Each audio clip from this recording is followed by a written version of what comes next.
नमस्ते प्रिय छात्रों। आज हम पाठ क्रमांक 10 बूढ़ी काकी इस पूरक पठन के बारे में जानकारी हासिल करने वाले हैं। इस पाठ के लेखक हैं प्रेमचंद जी।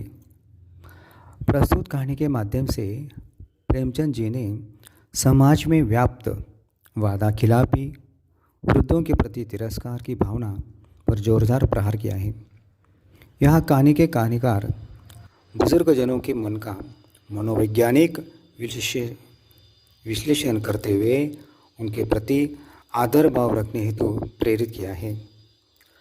बूढ़ी काकी कथा उन दयनीय व्यक्तियों की व्यथा है जिन्हें परिस्थितिवश मजबूरी में अपनी पूरी संपत्ति किसी अन्य व्यक्ति को सौंपनी पड़ती है और खुद उसकी दया पर जीना पड़ता है।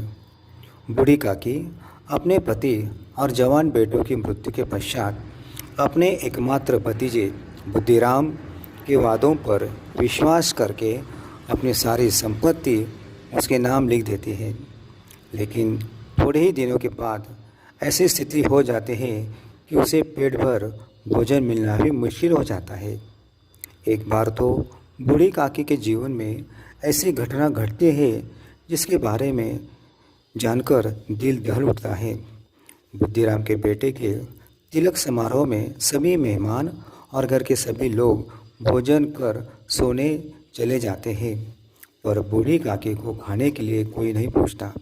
भूख से व्याकुल बूढ़ी काकी रात के अंधेरे में कूड़े में फेंकी गई पत्तलों पर झूठे जूठन को बीन बिनाकर खाकर अपना पेट भरती है। बुद्धिराम की पत्नी रूपा यह दृश्य देखते हैं तो उसकी रूह कांप उठती है और वह इस अधर्म के लिए ईश्वर से क्षमा करने के लिए प्रार्थना करती है और बूढ़ी काकी को परोस कर भरपेट भोजन कराती है और उससे अपनी भूल के लिए बुरा न मानने के लिए कहते हैं। प्रिय छात्रों, बूढ़ी काकी यह समाज में ऐसी बातें, ऐसी चीज़ें हमारे आस पड़ोस में दिखाई देती है जिससे बुढ़ापा बहुधा बचपन का पुनरागमन होता है, ऐसे लोग कहते हैं।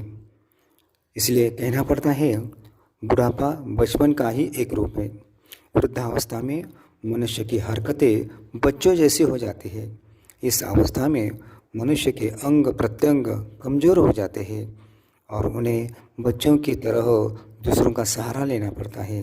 दिमाग कमज़ोर हो जाता है, दांत गिर जाते हैं और मनुष्य का मुंह बच्चों की तरह पोपला ही हो जाता है। इतना ही नहीं, बच्चों की तरह वृद्धों को भी मान अपमान की परवाह नहीं होती। जिस तरह लोग बच्चों की बातों पर ध्यान नहीं देते, उसी तरह वृद्धों की बातों पर भी कोई ध्यान नहीं देता। उनकी इच्छा अनिच्छा का भी कोई महत्व नहीं होता। इस तरह वृद्धावस्था और बचपन की अधिकांश बातों में समानता होती है।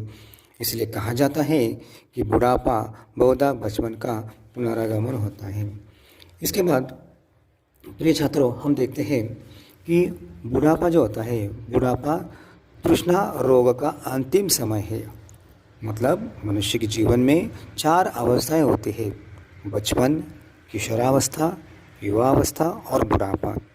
अपने जीवन में मनुष्य की तरह तरह की कामनाएं होती हैं और उनकी पूर्ति करने का वह भरसक प्रयास करता है।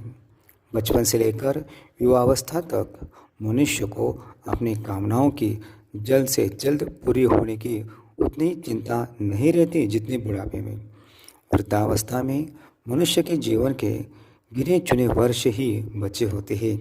इसलिए उसका प्रयास यह होता है कि अपने बचे कुचे दिनों में वो अपनी सारी कामनाएं पूरी कर ले। ऐसे में उसे किसी भी तरह अपने उद्देश्य को पूरा कर लेना उचित जान पड़ता है। उसके लिए उसे बुरे भले मान अपमान की परवाह नहीं होती। उसका लक्ष्य एन केन प्रकोन अपनी इच्छा पूरी करना होता है।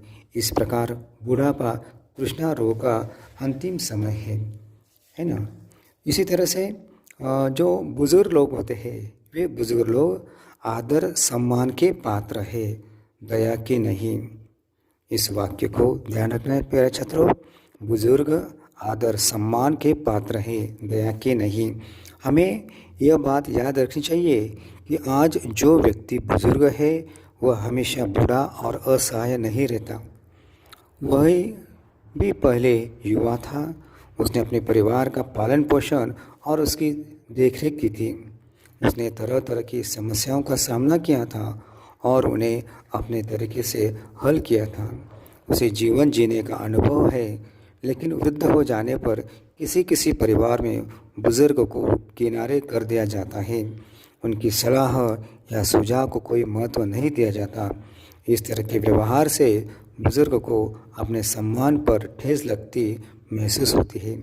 किसी किसी परिवार में तो बुजुर्ग के खाने पीने को भी किसी को चिंता नहीं रहती। घर के लोग अपने में मगन रहते हैं और बुजुर्गों का कोई ख्याल नहीं रखता। बुजुर्गों को खाने पीने के लिए उनका मुंह ताकना पड़ता है। हमें यह बात नहीं भूलनी चाहिए कि हम इन बुजुर्गों की संतान हैं। हम इन बुजुर्गों की संतान हैं।